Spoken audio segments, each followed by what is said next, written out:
Average Dude has something to say about... Everybody, welcome back. Yesterday was September 11th, 2013, 12 years ago from that day. Something very bad happened here in the U.S., and it's not the first time that we have dealt with the Middle East, and it won't be the last. And I'll tell you what, I have noticed a pattern that just keeps going on and on and on and on. Barack Obama had it right. He said the problem with this world or global inaction, and he wasn't wrong.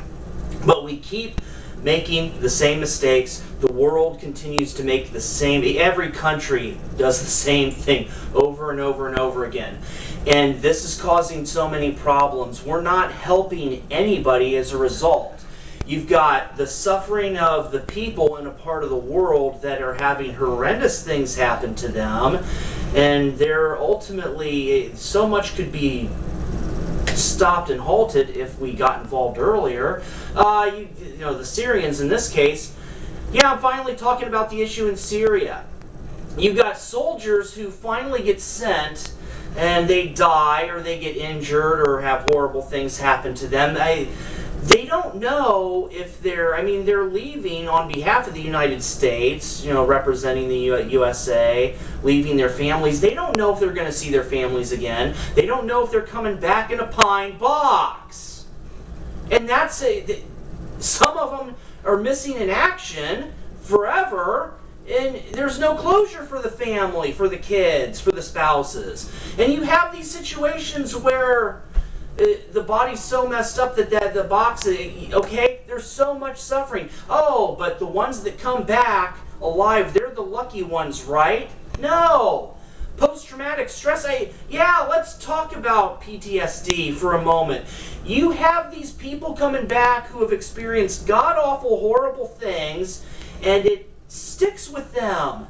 And these children have their parent come back, and mommy or daddy isn't the same way that he or she was before leaving to go out to war.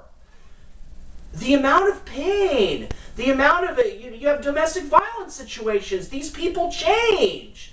It's because of what happened over there. The families of these soldiers suffer over and over and over.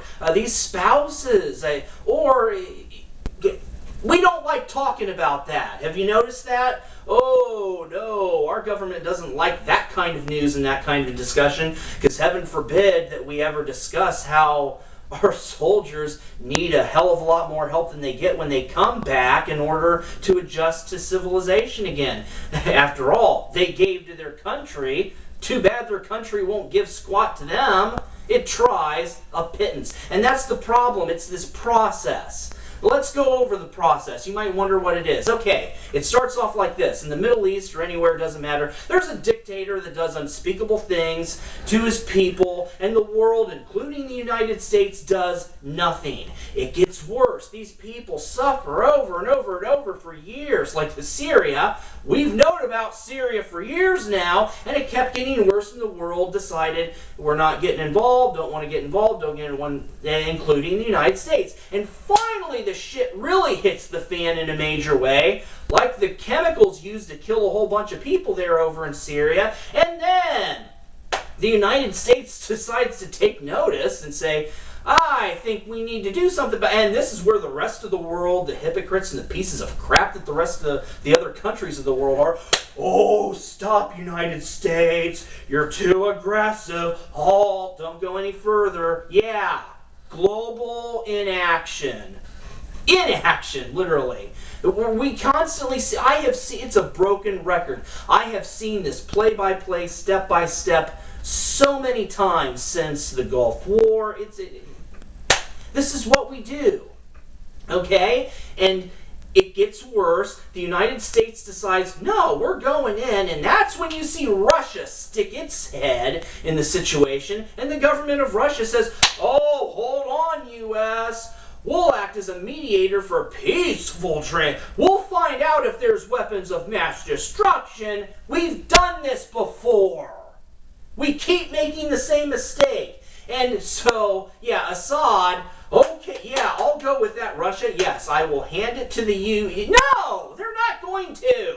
Saddam didn't do it. The others don't do this. They never do. What Assad is going to do is he's going to stall the situation. That's where we're at right now. But what's going to happen is he's going to stall. He's not going to follow through. The United States government is going to absolutely lose all possible patience with Russia and give Russia the middle finger and say, step the hell out of our way. We're going in there. And the rest of the world, you can step out of our way too. And you know what?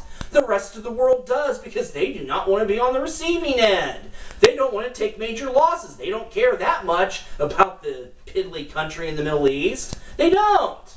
So America goes in, searches for weapons of mass destruction, and lo and behold, doesn't find them. Because, oh my God. The world needs to seriously figure it out.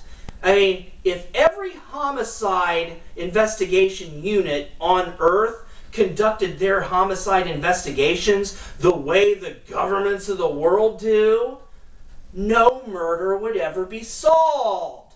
You do not wait around and drag your ass. You get a court order, and then you go up and you search for the evidence, whether the owner agrees or not. You don't wait for Assad's approval on this. Russia, if you want to get in there and find those weapons. Don't wait until he Clorox bleaches his home so that you will find no evidence, because this is why we never find the weapons of mass destruction, because we give all this time for them to hide them. That's what he's doing right now. And that's what we're going to do. When the United States finally gets involved and has a whole bunch of soldiers go through a whole bunch of crap, and we spend a whole bunch of money when we're already stretched way too thin and the economy sucks a big one. I mean, we are losing so much. The price isn't just money, people. It's the lives and the suffering of people in Syria right now that are going through this crap. It's the lives and suffering of our soldiers that we do not care about.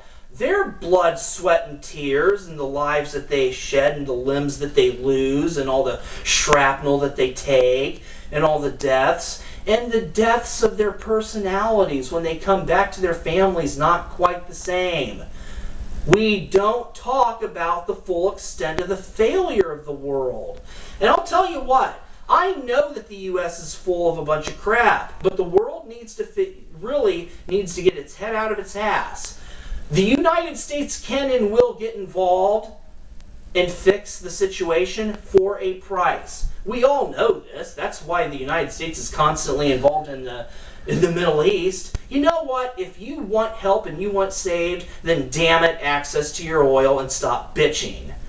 You don't see the rest of the world poking its head in. The rest of the world doesn't like to help. They're a bunch of cowards. They give you the, oh, we're there with you in spirit. Yeah. We'll pray for you. We hope things get better. Yeah, that usually means I don't want to get involved. It's your problem. And yeah, that's the rest of the world. That is every other country on the face of it, including countries that have been helped before. Like Israel, you piece of crap. I'll tell you what. You've been helped quite a bit by the United States and backed a lot by the United States. How about reciprocating? Or you other countries in the Middle East that have been, reciprocate. You don't have to help the U.S., although it would be nice. No, help other countries that go through this hell, because that's the world's problem. They ignore it for a while, and it keeps getting worse. And continue.